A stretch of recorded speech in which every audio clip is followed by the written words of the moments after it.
Let's see. So, patterns of belief, I think, are the biggest thing right now.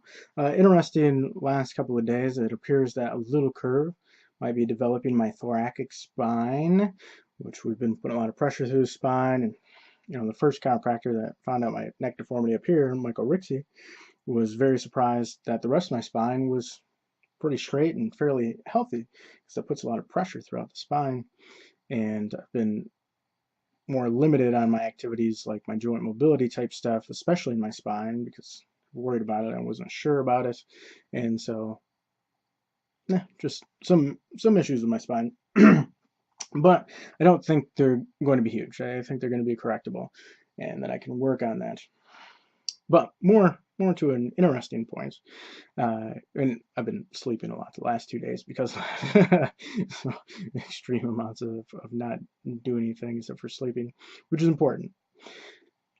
My speaking ability has gone way up, like public speaking, giving speeches, not like this, but it's gone up a lot, a ton. So everything's coming a lot faster. So that's huge. I'm redeveloping those neural connections and all those myelin sheaths, which is really cool, really interesting to see. But I noticed, and I had this before, I assume I never really thought about it before, but I don't have the feeling of I can do this. And that's a skill set. I wrote out this list of skills that I need to develop, and some of them are just saying no to things. But then, like when you start breaking things down, just the individual skills that build higher skills, there's a huge list of skills I'm extremely deficient in, which makes a lot of sense. Not just in writing, but in all sorts of stuff. And I'll probably write an article on the skills I need to develop for writing, because once you chunk them down, there's a lot of them. And when I read someone that's really good, like Brandon Sanderson's first book, Elantris, first published book. Now, it took him 10 years to get to that point, but first published book, I mean, it's amazing. I read that and I'm like, wow, I don't think I can do that. I don't know if I don't know how, even if I put in years of effort trying to develop the skill, that I can get to that. But I entered the X Prize writing contest recently and I wrote a blog article about it, a story that would occur 20 years in the future, and there's a bunch of parameters around it. And the story I wrote was pretty interesting. I wasn't fully satisfied with it. I really wasn't satisfied with the grammar, but thought it was interesting. And the winner was recently announced. It might have been today that I got the email. And I read through the one that won. I was very interested. I thought it would be amazing. And it's not very good. I mean, it's all right. It's kind of like the best writing that teenagers do in high school, or at least in mine, which is probably not the best. But it was kind of at that level. I mean, it had some edge to it. It was edgy. They did a decent amount of swearing in it, but wasn't anything special, I didn't think at all. And I liked my own writing better, which I did not expect. I compared the two pieces. I didn't even get fully through reading the winning one. It was crap. I wouldn't read stories like that. I wouldn't read a book at that point. I would read the first few paragraphs, maybe at the most, and then skip it because it's not very good. And I was surprised that the winning story was not good. But from a positive perspective, so it kind of sucks to lose, and it kind of sucks to lose, and especially think, wow, like mine would be better. But most likely that means these are judging contests, so the judges probably kind of suck. But there were probably some stories. I mean, I think there were 1,400 stories submitted, so there are probably stories that were better than mine, which also didn't win, which is really weird. But it does make me think that I can do this, because if that can win a writing competition like that, mine was better than that, and I'm a novice. I still need to develop the skills of writing. So that's very interesting. That's kind of cool. And it makes me realize that, I mean, I know this, but you have to develop your audience to a certain extent, right? The people that would like the type of writing that won there, I don't particularly care about because, I mean, from my perspective, who would care? It's not good writing, so who would read it? Some some other people, right? And there, I mean, there's some major stuff I don't like. I don't like To Kill a Mockingbird. I don't really like Tolstoy. I don't like James Patterson. I right bunch of big stuff that a lot of people really like. So I've tastes that are a bit different. But that seems interesting. That feels good.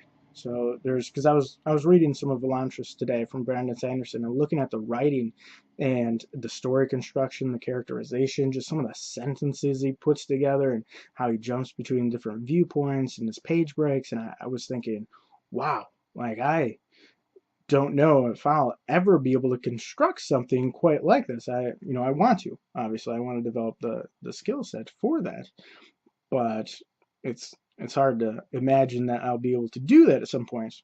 But then I look at writing that won the contest, and I'm like, wow, I can do that. I can already do that. I can do better than that.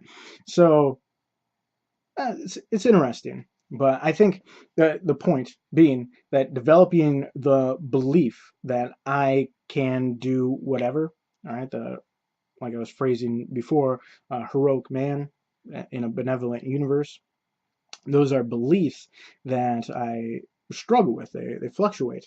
So I need to develop that belief to a much stronger standing. And that's really a skill. Our beliefs, our ideas, our identities, our skills. They're neural connections that end up getting strengthened by myelin going over them because we're practicing them and they get reinforced.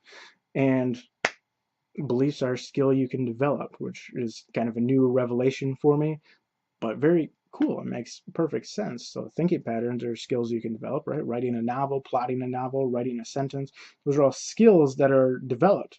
And a lot of that information is so complex, it has to be formed subconsciously eventually, and then it has to come out subconsciously. You can't consciously try to come up with the perfect word after every other word and write an awesome novel. A lot of it just has to come out, and then there's a selection process involved, and good writers do a ton of editing usually. So Ernest Hemingway wrote 47 different endings for A Farewell to Arms, which is another very famous writer that I don't like, Ernest Hemingway. But nevertheless, it's impressive, right? He really developed his skill set in a certain way that I don't like the stylization of, and I don't particularly like his subjects, but he was very good at that type of stylization. And you can see it when he was writing A Farewell to Arms. I don't think it was his first book, but it wasn't his last. It's somewhere in the middle. And 47 different endings, to write 47 different alternative endings is amazing. It's an amazing amount of practice. So wrapping a lot of myelin sheaths around neurons there. Very interesting. Developing beliefs is a practice and a skill that can be learned. So I have certain ones that I want to work on, and just in general I have a bunch of action patterns and beliefs and all sorts of other stuff of a list of skills I want to develop. But I'm still really limited in the resources that I can put forward. So I teach a couple hours a day, and then for a few days in a row, if I don't do anything, if I don't do any walking, if I don't do any riding in a car, so I have no impact, so my spine is staying in decent alignment, then I can do stuff almost the whole day. But if I'm doing more than that, if I'm having some impact, riding a car, walking, that type of stuff, then it really limits it down, especially.